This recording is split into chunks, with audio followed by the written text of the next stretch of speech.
അസ്സലാമു അലൈക്കും. സുഹറ കുഞ്ഞിയെ പിടിക്കാൻ വേണ്ടി ഓടിയതും ആ കാർ കുഞ്ഞിയുടെ അടുത്ത് എത്തിയതും ഒരുമിച്ചായിരുന്നു. ഒരു നിമിഷം സുഹറ മരവിച്ചു പോയി. നിന്നിടത്ത് നിന്ന് അനങ്ങാൻ പോലും ആവാത്ത അവസ്ഥ. ഒരു നിമിഷം കുഞ്ഞിയുടെ കുഞ്ഞു നിലവിളികൾ അവിടെ ഒന്നാകെ മുഴങ്ങിക്കേട്ടു. അത് കേൾക്കാൻ ത്രാണിയില്ലാതെ ബോധം മറഞ്ഞുകൊണ്ട് ആ മണൽത്തരികളിലേക്ക് സുഹറ വീണു.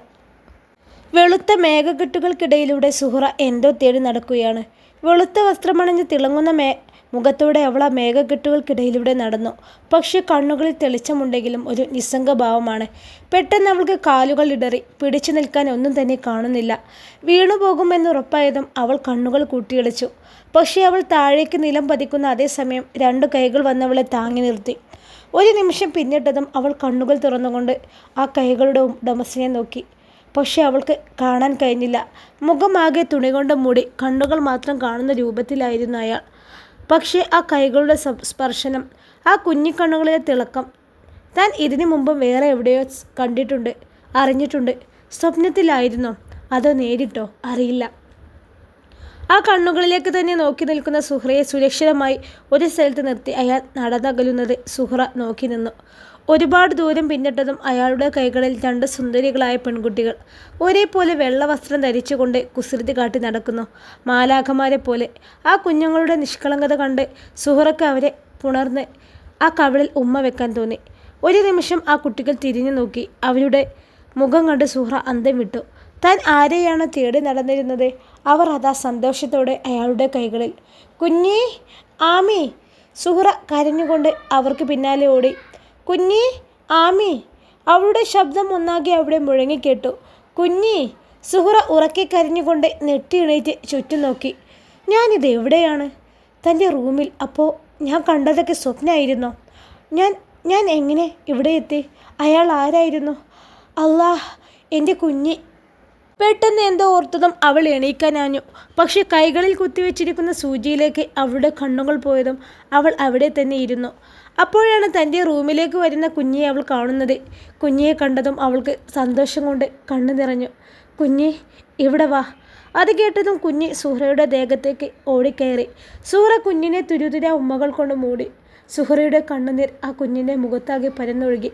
ഒരു നിമിഷം നഷ്ടപ്പെട്ടു പോയെന്ന് തോന്നിയതാണ്. നഷ്ടപ്പെട്ടിരുന്നെങ്കിൽ ഒരു പക്ഷേ ഇനി ഞാൻ ജീവിച്ചിരുന്നിട്ട് കാര്യമുണ്ടാകുമായിരുന്നോ? അറിയില്ല. അഫി എന്നെ ഏൽപ്പിച്ചു പോയതാണ്. മാമി കയ്യെന്തെത്തോ? ഈ കുഞ്ഞിക്ക് ഒന്നും പറ്റിയിട്ടില്ല. സുഹറയുടെ കരയുന്ന കണ്ണുകൾ തുടച്ചു കൊടുത്തുകൊണ്ട് കുഞ്ഞി പറഞ്ഞു. എന്നാലും അവിടെ എന്തായിരുന്നു സംഭവിച്ചത് എന്നറിയാതെ സുഹറ കുഴഞ്ഞു. ഞാൻ എങ്ങനെ വീട്ടിലെത്തി? അവളുടെ മനസ്സിൽ ചിന്തകൾ കൂടുകൂട്ടി. ഓ, എണീറ്റോ? ഇപ്പോൾ എങ്ങനെയുണ്ട് സുഹറ? അസ്വസ്ഥത എന്തെങ്കിലും തോന്നുന്നുണ്ടോ? നിന്നെ താങ്ങി എടുത്തുകൊണ്ട് വരുന്നത് കണ്ടപ്പോൾ ഞാൻ ആകെ പേടിച്ചു പോയി. എന്തിനാണ് റോഡിലേക്കൊക്കെ പോയത്? താങ്ങി എടുത്തു കൊണ്ടുവന്നെന്നോ? ആര്? ഡേസി ചേച്ചിയുടെ തലവിടലും പേടിയും അവഗണിച്ചുകൊണ്ട് സുഹറ ചോദിച്ചു. അത് മാമനാണ് മാമിയെ കയ്യിലിങ്ങനെ എടുത്തു കൊണ്ടുവന്നത്. കൈകൾ കൊണ്ട് ആക്ഷനൊക്കെ കാണിച്ചാണ് കുഞ്ഞിയുടെ പറച്ചിൽ. സുഹറയ്ക്ക് അപ്പോൾ ഒന്നും മനസ്സിലായില്ല. പെട്ടെന്നാണ് അകത്തേക്ക് ഉമ്മയും ഉപ്പയും കൂടെ ഒരു ചെറുപ്പക്കാരനും വരുന്നത് കാണുന്നത്. ഡേസി ഇരുന്നിടത്ത് നിന്ന് എണീറ്റു. സുഹറയും എണീക്കാൻ നോക്കിയതും ഉപ്പ അവിടെ ഇരുന്നോ എന്ന് കൈകൾ കൊണ്ട് കാണിച്ചു. കുഞ്ഞി ആ ചെറുപ്പക്കാരനെ കണ്ട ഉടനെ തന്നെ ചാടി വലിഞ്ഞു ദേഹത്ത് കയറിയിരുന്നു. മാസ്ക് ഇട്ടത് കൊണ്ട് തന്നെ സുഹറയ്ക്ക് അയാളുടെ മുഖം വ്യക്തമായില്ല. അവൾ കുറച്ചു സമയം സൂക്ഷിച്ചു നോക്കി. മാസ്കിനിടയിലൂടെ കാണുന്ന ആ കണ്ണുകളിലേക്കാണ് അവളുടെ നോട്ടം പോയത്. എന്തെന്നറിയാതെ ആ കണ്ണുകളിൽ അവൾ കുരുങ്ങിക്കിടന്നു. എവിടെയോ കണ്ടു മറന്ന കണ്ണുകൾ. ഇപ്പോൾ എങ്ങനെയുണ്ട് സുഹറ? ഉമ്മയുടെ ആ ചോദ്യമാണ് സുഹറയുടെ നോട്ടം പിൻവലിക്കാൻ കാരണമായത്. സുഹറയ്ക്ക് ജാള്യത തോന്നി. ഇപ്പോൾ കുഴപ്പമൊന്നുമില്ല. അവളുടെ മുഖം താന്നുപോയി. കുഞ്ഞിയും ഞാനും അവിടെ പുറത്തിരുന്ന് ഭക്ഷണം കൊടുക്കുകയായിരുന്നു. ഒരു നിമിഷം എൻ്റെ നോട്ടം തെറ്റിപ്പോഴേക്കും അവൾ ഓടിപ്പോയത് ഞാൻ കണ്ടില്ല. ഗേറ്റ് ആരാണ് തുറന്നിട്ടത് എന്നും അറിയില്ല. കുഞ്ഞിനിത് കഴിയില്ലല്ലോ. ഞാൻ ഓടിച്ചെന്ന് നോക്കുമ്പോൾ പേടിച്ചു പോയി ഞാൻ. പിന്നെ കുഞ്ഞിനെ നോക്കാതെ നിന്ന് ന്യായം പറയുന്നോ? എന്തെങ്കിലും സംഭവിച്ചു പോയിരുന്നെങ്കിൽ താൻ എന്ത് ചെയ്തേനെ? തനിക്ക് നഷ്ടമൊന്നുമില്ലല്ലോ. കൊന്നേനെ ഞാൻ നിന്നെ. പുറംലോകം കാണാത്ത വിധം ഇവിടെ ഇട്ട് തന്നെ.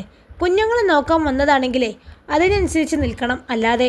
തനിക്ക് നേരെ ഒച്ചയെടുക്കുന്ന ചെറുപ്പക്കാരനെ നോക്കി സുഹറയുടെ കണ്ണുകൾ നിറഞ്ഞൊഴുകി.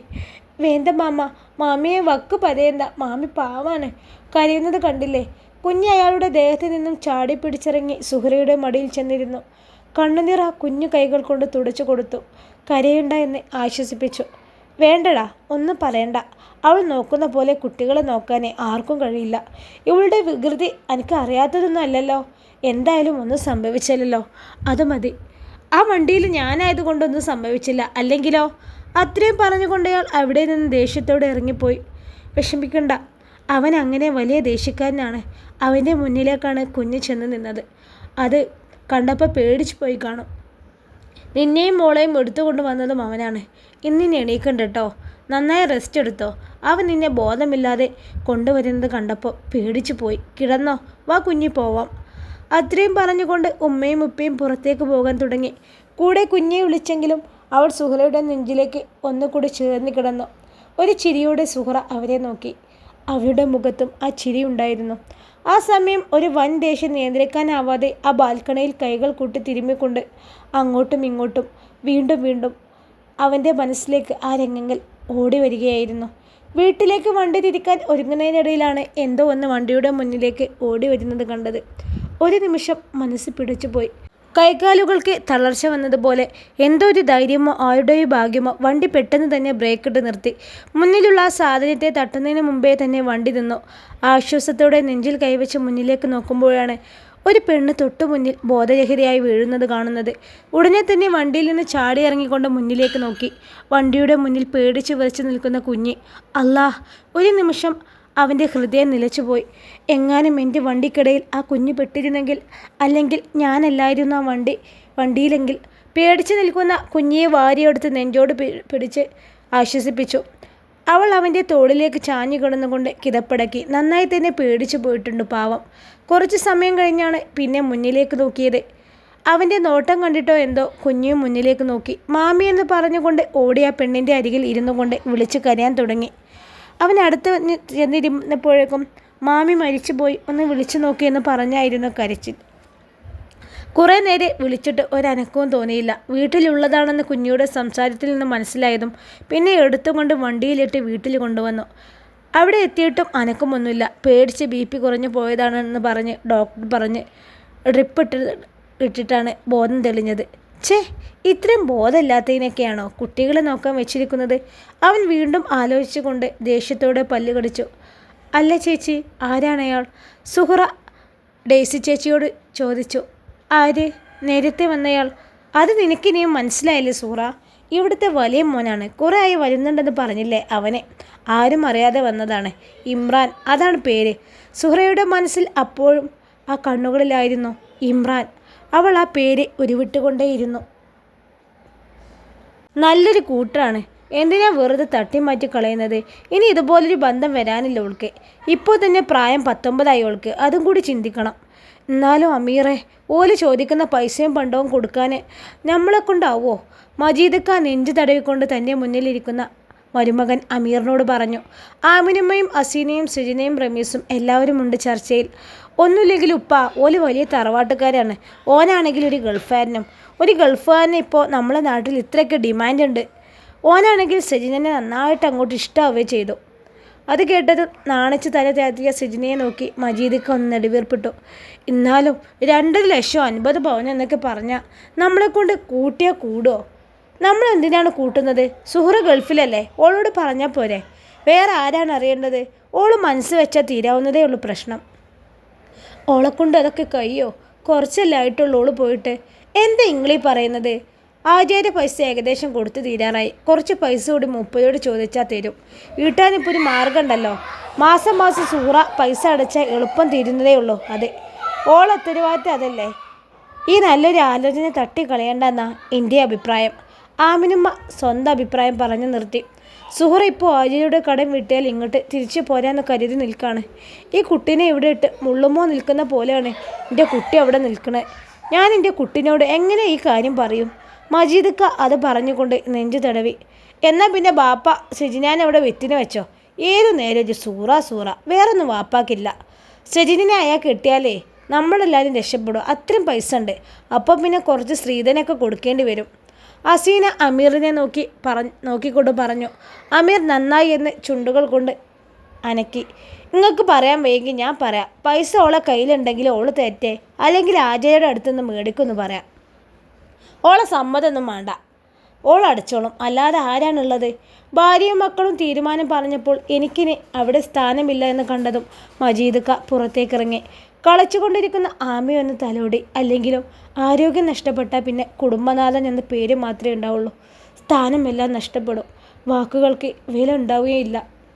ആര്യാർക്ക് കൊടുക്കണമെന്ന് പറഞ്ഞ് സുഹറ അയക്കുന്ന പൈസയുടെ ഒരു ഭാഗം ഇപ്പോൾ തന്നെ പോകുന്നത് അസീനാൻ്റെ ഓരോ ആവശ്യങ്ങൾക്കാണ്. അതിന് പുറമെ സുഹറനോട് പൈസ ഓട് ചോദിച്ച് മേടിക്കുകയും ചെയ്യും. കഷ്ടപ്പെടുന്നത് എൻ്റെ കുട്ടിയല്ലേ, അതിന് എന്നാണ് റബ്ബേ ഒരു ജീവിതം ഉണ്ടാവുക? മജീദ് നെഞ്ചിൽ തടവി ഓർത്തുകൊണ്ടിരുന്നു.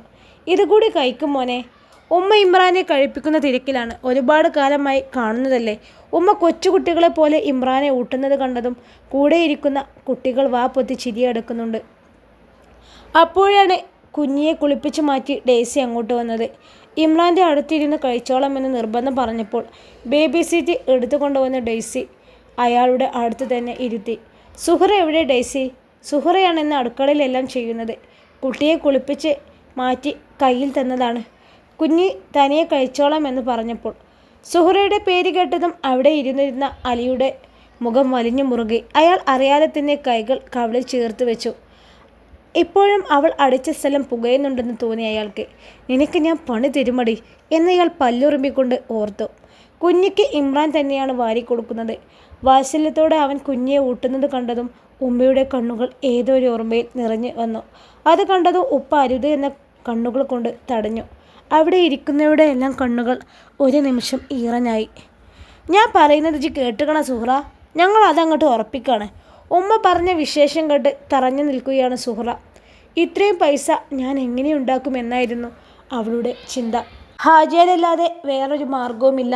പക്ഷെ അയാളുടെ കയ്യിൽ നിന്ന് ഇത്രയും പൈസ മേടിച്ചാൽ പലിശ കൊടുത്ത് ഇപ്പോൾ അടുത്ത കാലത്തൊന്നും കടം വീടാനും പോകുന്നില്ല എന്നോർത്തു സുഹറ. ഉമ്മ, ഇത്രയും വലിയ ആളുകൾ നമ്മൾ വീട്ടിൽ നിന്ന് പെണ്ണാലോചിക്കുമ്പോൾ ഒന്നുകൂടി നോക്കണം. പാവപ്പെട്ട ആരെങ്കിലും ആണെങ്കിൽ അതല്ലേ നമുക്ക് നല്ലത്. ഇപ്പോൾ ഇത് കൊടുത്ത് ഇനി കുറച്ച് കഴിഞ്ഞ് ഓരോ ആവശ്യങ്ങൾ പറഞ്ഞ് ഓലെ പറഞ്ഞു വിടൂലെന്ന് ആര് കണ്ടു? അപ്പോൾ ഒക്കെ നമുക്ക് അത് കൊടുക്കാനാവോ?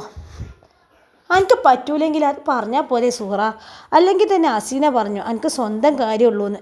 ഞങ്ങൾ രക്ഷപ്പെട്ടു പോകുന്നത് കണ്ടൂടെ എന്ന്. ഇപ്പോൾ എന്തായി? ഓള് പറഞ്ഞത് സത്യം തന്നെ. മക്കളൊക്കെ ഒരു കരക്കെത്തട്ടെ എന്ന് ആലോചിച്ച് നിൽക്കുമ്പോഴാ ഇജിങ്ങനെ മാറിപ്പോകുന്നു കരുതിയില്ല. ഉമ്മാൻ്റെ വർത്താനം കിട്ടതും സുഹറയുടെ ചുണ്ടിൽ നോവുള്ളൊരു പുഞ്ചിരി തെളിഞ്ഞു. അങ്ങനെയൊന്നും ഇല്ലമ്മ, ഞാൻ എങ്ങനെയെങ്കിലും തന്നോളാം, നിങ്ങൾ ഉറപ്പിച്ചോ. ആചാര്യയുടെ അടുത്തുനിന്ന് മേടിച്ചണ്ട. ഞാൻ അയച്ചോളാം. കല്യാണം ഉറപ്പിക്കുമ്പോൾ കുറച്ച് സാവധാനം തരാൻ പറയണം കേട്ടോ. പെട്ടെന്നൊന്നും ആവല്ലേ ഉമ്മ. എല്ലാവരും നന്നാവുന്നതല്ലേ എൻ്റെ സന്തോഷം. ആമി പറഞ്ഞു നോക്കാം. ഓൻ ഗൾഫുകാരനായതുകൊണ്ട് പെട്ടെന്ന് തന്നെ വേണ്ടി വരും. വലിയ പൈസക്കാരല്ലേ അവിടെ ഉള്ളവരെ. ഇജൊന്ന് ചോദിച്ച് നോക്കി. ആമി ഇവിടെ ഉണ്ട്, ഇപ്പോൾ വിളിച്ചാൽ വരൂല. അവിടുത്തെ ഫോണിലേക്ക് നോക്കി നിൽക്കുന്ന കുഞ്ഞിനെ കണ്ടിട്ടും അങ്ങനെ ഒരു കള്ളം പറയുന്നതിൽ ആമിനമ്മയ്ക്ക് ഒരു കുറ്റബോധവും തോന്നിയില്ല. ഹസീന അടിച്ച കയ്യിൽ തലോടിയാണ് ആ കുഞ്ഞിൻ്റെ നിൽപ്പ്. ഇനി അതെങ്ങാനും പറഞ്ഞു കൊടുക്കുമോ എന്നായിരുന്നു ആശങ്ക. ഉമ്മുമ്മ, ആമിക്ക് ഉമ്മിനോട് മിണ്ടണം വെക്കല്ലേ. ഫോൺ വെച്ച് തിരിഞ്ഞ ആമിനമ്മയോട് ആമി കൊഞ്ചി. ഓ പിന്നെ എൻ്റെ ഉമ്മിനോട് മിണ്ടാഞ്ചാണെന്നെ. പോ പെണ്ണെ, പൂടെ അപ്പുറത്ത്, ഇല്ലെങ്കിൽ ഇനിയും കുട്ടാടി എൻ്റെ കയ്യിൽ നിന്ന്. ഹസീന കൈ ഓങ്ങി പറഞ്ഞുകൊണ്ട് കേട്ട് ആ കുഞ്ഞിപ്പെണ്ണ് കരഞ്ഞുകൊണ്ട് ഓടിപ്പോയി. ഉപ്പൂപ്പ കിടക്കുന്ന റൂമിൽ കമഴ്ന്ന് കിടന്നുകൊണ്ട് തേങ്ങിക്കരിഞ്ഞു. ഉമ്മ, എന്താ സൂറ പറഞ്ഞത്? ഹസീന ആകാംക്ഷ അടക്കാനാവാതെ ചോദിച്ചു. ചെവിയോർത്തുകൊണ്ട് സജിനയും മുണ്ടുകൂടെ. ആദ്യമൊക്കെ ഓള് വലിയ ന്യായം പറഞ്ഞു. വലിയ പൈസക്കാരെ വിശ്വസിക്കാൻ പറ്റൂല എന്നൊക്കെ. പിന്നെ സമ്മതിച്ചു. കുറച്ച് സാവകാശം വേണമല്ലോ ഓൾക്ക്. ഓൾക്ക് അസൂയാണ്. ഓൾക്കൊരു പുതിയാപ്പിളില്ലല്ലോ.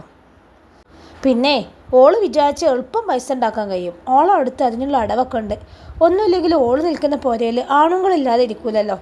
ഹസീന അർത്ഥം വെച്ച് പറഞ്ഞുകൊണ്ട് ചിരിച്ചു. കൂടെ സജിനയും. ആമിനാമ്മക്ക് പക്ഷേ എന്തോ ഒരു വേദന തോന്നി.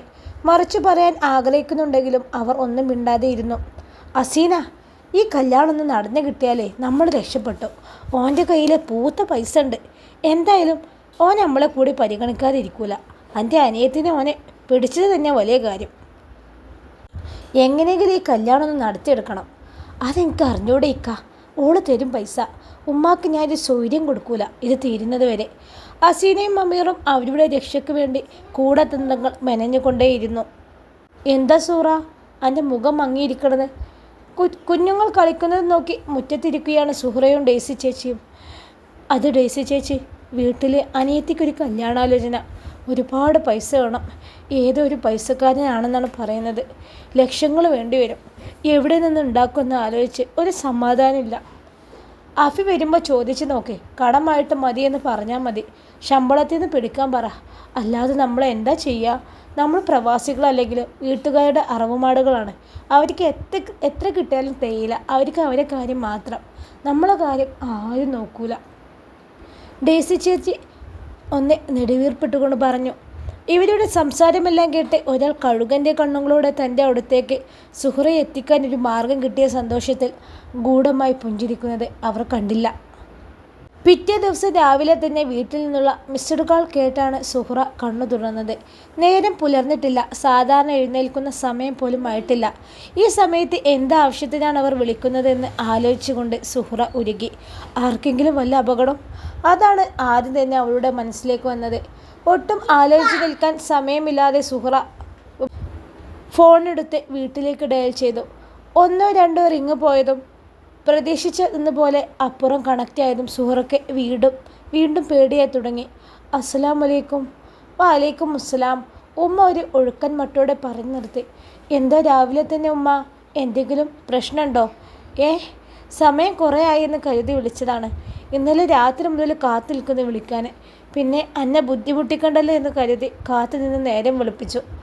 ഉമ്മയുടെ ആത്മാർത്ഥത കണ്ടതും സുഹറ ഒന്ന് ചുണ്ടുകൂട്ടി. പിന്നെ സുഹറ, നജീബിൻ്റെ വീട്ടുകാർ വന്നേനൊന്നുമില്ല രാത്രി. ഓല് പറയണത് ഈ മാസം അവസാനം തന്നെ കല്യാണം വേണമെന്നാണ്. ഓന് തിരിച്ചു പോകണം പോലും. അറിയാലോ, പെണ്ണിൻ്റെ പണിക്കാർക്കൊന്നും പറഞ്ഞു തർക്കിക്കാൻ പറ്റൂല കല്യാണത്തിൻ്റെ കാര്യത്തിൽ നിന്ന്. ഇച്ച് വേഗം എന്തെങ്കിലുമൊക്കെ ഒന്ന് ചെയ്ത് എങ്ങനെയെങ്കിലും ആ പൈസയ്ക്ക്. തീരെ സമയമില്ല. ഞാൻ വെക്കാണ്. കുറേ സമയം വിളിച്ചിനി എൻ്റെ പൈസ കളയണ്ട. ഒക്കെ എൻ്റെ മട്ടം പോലെ ചെയ്താളാ. വേറെ ഒന്നും പറയാതെ ഉമ്മ ഫോൺ വെച്ചതും സുഹറ തലക്ക് കൈവച്ചിരുന്ന് പോയി. ഈ മാസം അവസാനം എന്നൊക്കെ പറഞ്ഞാൽ ഇനി വിരലിലെണ്ണാവുന്ന ദിവസങ്ങൾ മാത്രമേ ബാക്കിയുള്ളൂ. അഫി എന്നിട്ട് അവരോട് 2 പേരോടും കൂടെ കുറച്ചധികം പൈസ കടം മേടിക്കാം എന്നൊക്കെ ആയിരുന്നു പ്ലാന്. അഫിയും അമ്മനും വരണമെന്നുണ്ടെങ്കിൽ ഇനിയും കുറച്ച് ദിവസങ്ങൾ കൂടെ കഴിയും. ചിലപ്പോൾ ഈ മാസം അവസാനിക്കും. എന്തു ചെയ്യും? ആരോട് ചോദിക്കും? സുഹറയുടെ കൈകാലുകൾ തളരാൻ തുടങ്ങിയിരുന്നു. ഒരു ഉഷാറുമില്ലാതെ ഇരിക്കുന്ന സുഹറയെ നോക്കി ഡേസി ചേച്ചി നെടുവീർപ്പിട്ടു.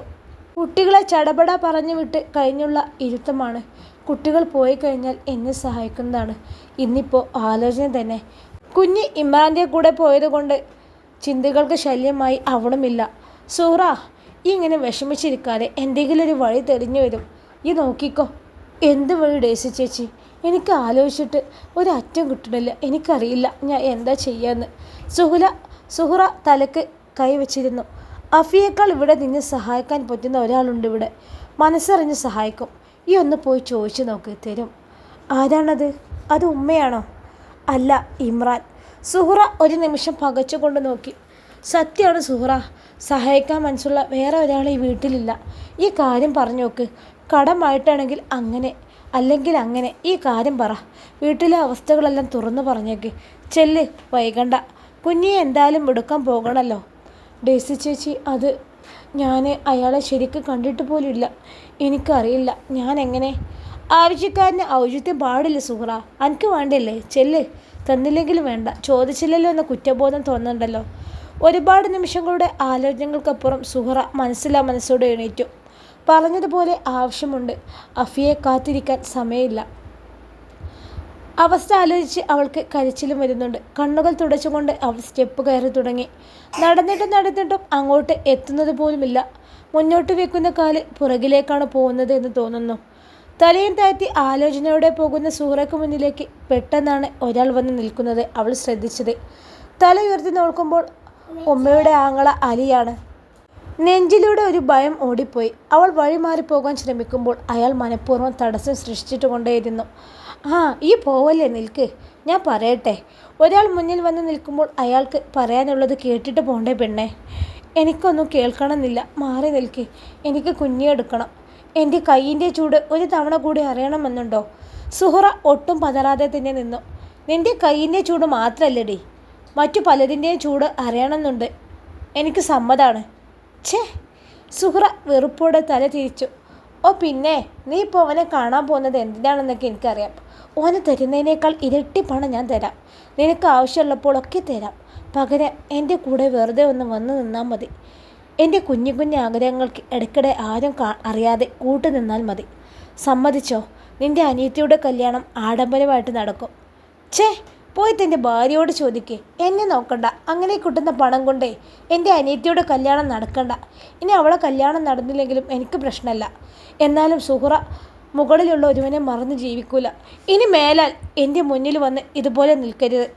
ഓ പിന്നെ, നീ വല്ല ശീലാവതി. ശരിക്കും എന്നെക്കുറിച്ച് അന്വേഷിച്ചിട്ട് തന്നെയാടി ഈ അലി ഇവിടെ നിൽക്കുന്നത്. മുന്നേ നിന്നിരുന്ന ഒരിടത്ത് ആരുടെ കൂടെ നീ ഒളിച്ചോടിയിട്ട് അവിടെയുള്ള കഫയിൽ എന്നെ പുറത്താക്കിയതാണെന്നൊക്കെ നിൻ്റെ നാട്ടിൽ അന്വേഷിച്ചപ്പോൾ കിട്ടിയതാ. നിൻ്റെ നാട്ടിലെ എല്ലാവർക്കും അറിയാലോ നിൻ്റെ സ്വഭാവം. മോൾ അധികം വിളച്ചിലൊന്നും എടുക്കണ്ട. ഇവിടുത്തെ പണി ഞാൻ കളയിക്കും, നോക്കിക്കോ. പിന്നെ ഇത് പറഞ്ഞുകൊണ്ട് എന്നെ ഒതുക്കാന്ന് കരുതണ്ട. ഒരുപാട് കാലമായി സുഹൃത്ത് കേൾക്കുന്നു. ഒരുപാട് കരഞ്ഞിട്ടുണ്ട്. ഒരു നുണ പറഞ്ഞ് അവസാനം സത്യമാവും. പക്ഷെ അപ്പോഴും എനിക്കും എൻ്റെ പഠിച്ചവനും എന്നെ രക്ഷിച്ച നല്ല മനുഷ്യനെ അറിയാം സത്യം. അത് മതി. അത് പറഞ്ഞുകൊണ്ട് സുഹറയെ ഒതുക്കാമെന്ന് കരുതിയിരുന്ന അലിക്ക് മുഖത്തിന് അടി കിട്ടിയതുപോലെയായിരുന്നു സുഹറയുടെ മറുപടി. അയാൾ ദേഷ്യം കൊണ്ട് വിറച്ചു. ഒറ്റ കുതിപ്പിന് സുഹറയുടെ തൊണ്ടയിൽ പിടിച്ചുകൊണ്ട് ചുമരിലേക്ക് ചേർത്ത് വെച്ചു. അയാളുടെ കൈ അവളുടെ തൊണ്ടയിൽ പിടിമുറുകും തോറും അവൾക്ക് ശ്വാസം നിൽക്കുന്നത് പോലെ തോന്നി. പ്രതികരിക്കാൻ കഴിയാതെ കൈകാലുകൾ ആരോ കെട്ടിയിട്ട പോലെ തളർന്നു പോകുന്നു. കണ്ണുകൾ മേൽപോട്ട് പോയി. സുഹറയുടെ ജീവൻ ഇപ്പോൾ നിൽക്കുമെന്ന് തോന്നി. എടി മോളെ, ഞാൻ പറയുന്നത് പോലെ കേട്ടോയേ, അല്ലെങ്കിലേ കൊന്നു തള്ളാനും ഈ അലി മടിക്കില്ല. എൻ്റെ ഇഷ്ടത്തിന് നിൽക്കാത്തവരുടെ ജീവിതമൊക്കെ നാശമാക്കി കയ്യിൽ കൊടുത്താണ് ഈ അലിക്ക് ശീലം. അറിയോ നിനക്ക്? അതിന് ആരായാലും. അയാളുടെ ദേഷ്യം മുഴുവനും കൈകളിലേക്ക് ആവാഹിച്ചുകൊണ്ട് പിടിമുറുക്കുമ്പോൾ സുഹറയുടെ കണ്ണുകൾ മിഴിഞ്ഞു വന്നു. രക്ഷപ്പെടാനോ ഒച്ച വെക്കാനോ സാധിക്കുന്നില്ല. ഇൻഷാ അല്ലാഹ് ഈ കഥയുടെ ബാക്കി ഭാഗവുമായി നാളെ കാണാം. അസ്സലാമു അലൈക്കും.